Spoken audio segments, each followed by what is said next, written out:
What if time isn't something you track, but something that tracks you? You wake up, and a whole day passes, but you can't remember anything that truly happened. You were there, but not really. Other days, a minute stretches like molasses. The clock refuses to move. You feel trapped in seconds that don't seem to end. So here's the uncomfortable truth. Time isn't constant. It's psychological. It expands. It contracts. It speeds up. It drags. It even disappears completely, depending on how you feel. This isn't philosophy. This is neuroscience. This is trauma. This is joy. This is your mind bending the rules of physics without your permission. We were told that time is linear, chronological, evenly spaced, but that's a lie of the external world. Inside you, time follows emotion, not order. You don't remember your life in years.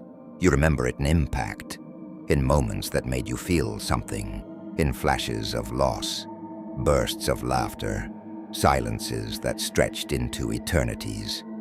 So here's the question. If time moves differently based on our feelings, then who's really in control? Because sometimes it feels like you aren't living time. You're just surviving it. You're either racing to catch up with it, or dragging your soul through it like a weighted chain. And worst of all, you're rarely in it. Instead, your brain is caught in an impossible tug-of-war. Regret yanks you into the past. Anxiety shoves you into the future. And the present, it gets trampled. You sit in a room, scrolling, thinking about the message you shouldn't have sent, or the job you haven't landed, or the person who left too soon, or the life you haven't built yet. You call it thinking, but it's time travel, and you do it so often you forget how to be here. Your heartbeat is in this moment, but your mind, it's lost in a version of time that doesn't exist.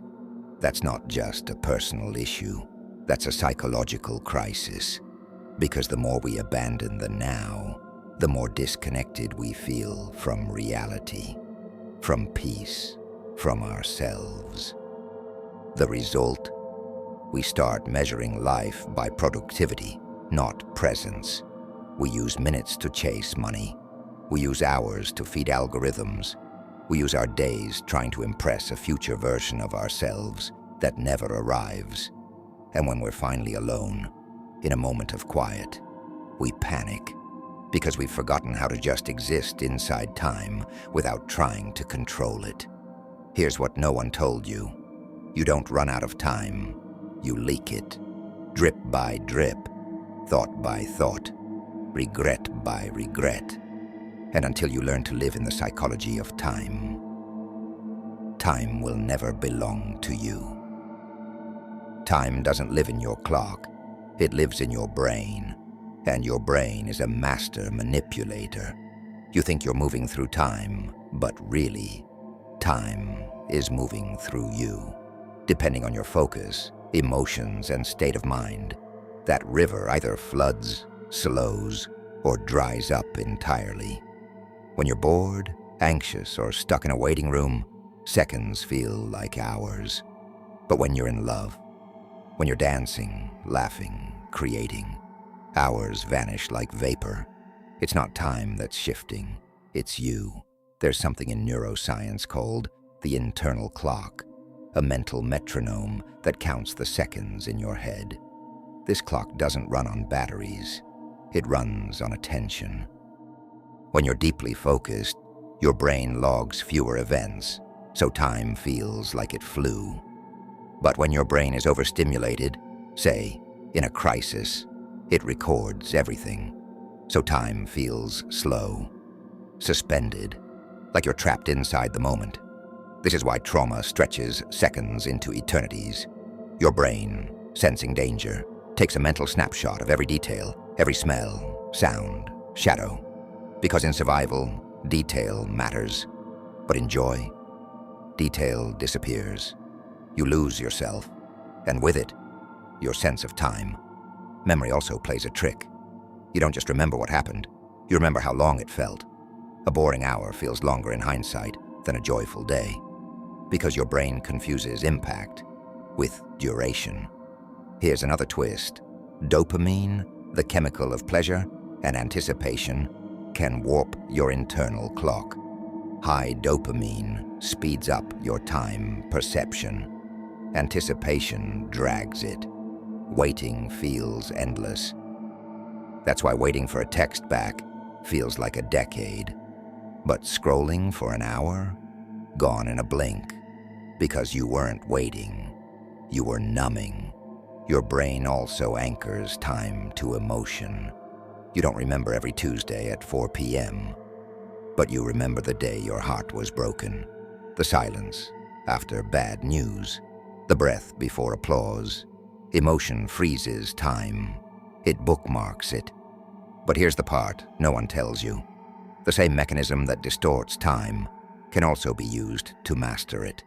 If attention slows time, then attention is your way back to the present. If emotion bookmarks memory, then presence is your way back to meaning. You don't need to manipulate time. You need to meet it without distraction, without rush, without fear. Because the most powerful way to live longer is to feel more of your time, not measure more of it.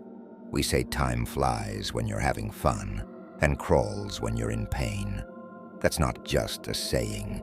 It's your emotional clock at work. Happiness makes time vanish. Sadness makes time sit next to you and stare. Because joy distracts, while pain demands. When you're laughing, you're not counting seconds. You're inside the moment, unaware of time passing because you're present. But when you're grieving, overthinking, regretting, you're hyper-aware of every tick, every breath, every second that refuses to move. Pain stretches time because pain makes you look inward, and inside, there's no clock, only echoes. This isn't just poetic, it's biological.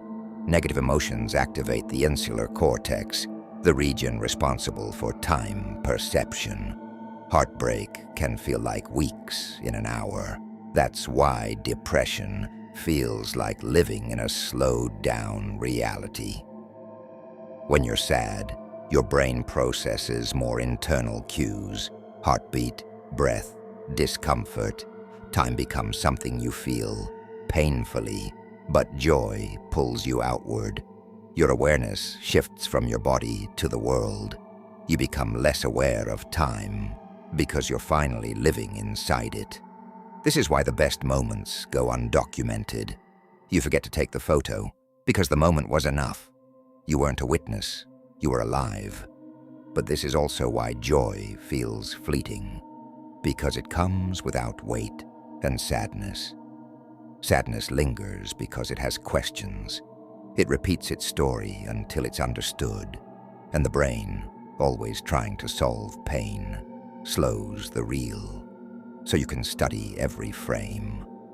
And yet this slowness isn't always punishment. Sometimes it's a gift. Think about it. The slowest time in your life might be when you needed it most. Time dragging after loss, after failure, after heartbreak. Not because the clock broke, but because your soul did. And it needed space. So time gave it. But here's the irony. We keep chasing joy, craving those time-flying moments, only to feel like life is slipping through our fingers. So, we hoard memories. We try to slow the good down, but you can't slow light. And joy, real joy, is weightless. It leaves no time stamp, only warmth. So what do? Let go of the need for joy to stay forever. Stop trying to make joy last and start trying to make it land. We stop fearing the slowness of sadness and start reading its message. Because if we only value the moments that fly, we miss the wisdom in the ones that crawl. The truth is, Time doesn't move at a fixed speed. It moves at the speed of your soul.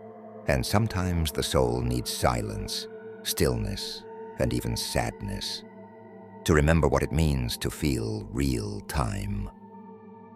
Time is not just something we lose. It's something we spend on thoughts we can't touch, in worlds that don't exist. You're sitting still, but your mind is sprinting forward, or it's clawing backward. You're not present. You are time traveling, but without a destination. We spend our lives mourning what was or fearing what might be. So much so, we forget to live what is. Regret is time travel to the past, searching for edits in a story that's already printed. Worry is time travel to the future, writing chapters that haven't happened, and both are thieves. They rob your present, your breath, your awareness. They keep you rehearsing pain, pre-living disaster, looping futures that never arrive. We think the problem is time, that we don't have enough of it, that it's too fast, too fleeting. But the real problem is attention. It's where your mind goes when it's unsupervised.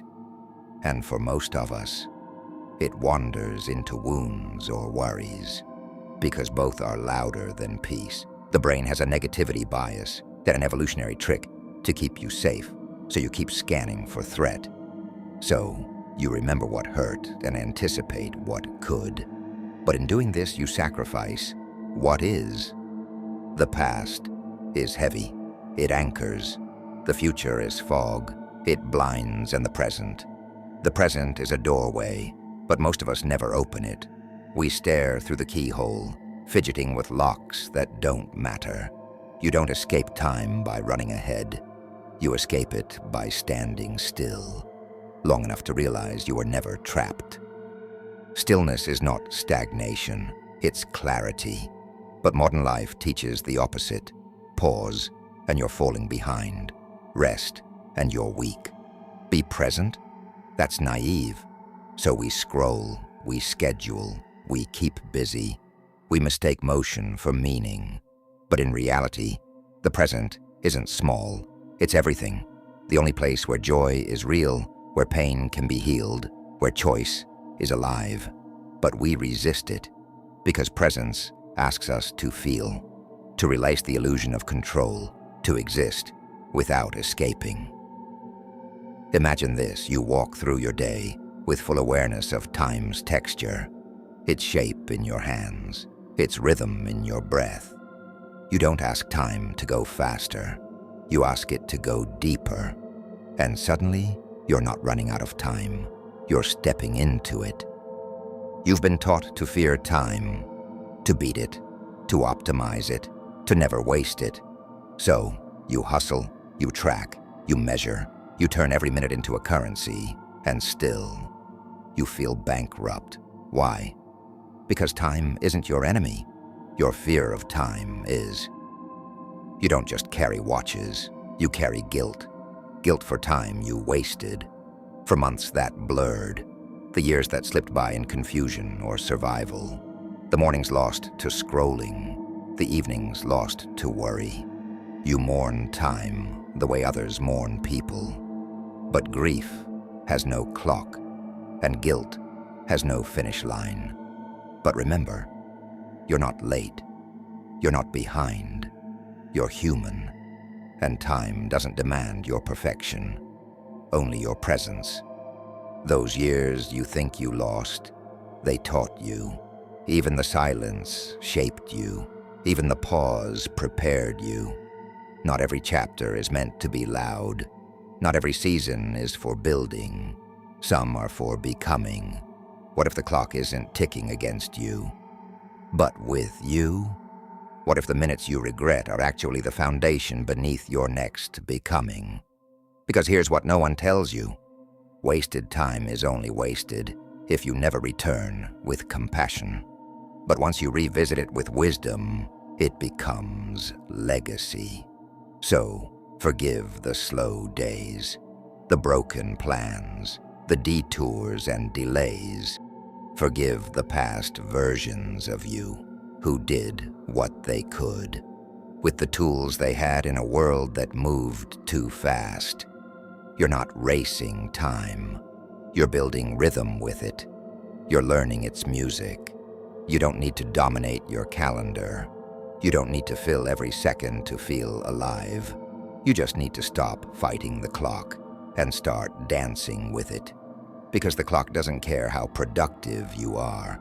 It just wants you to show up as you are, fully, finally, and maybe that's all time ever wanted from you.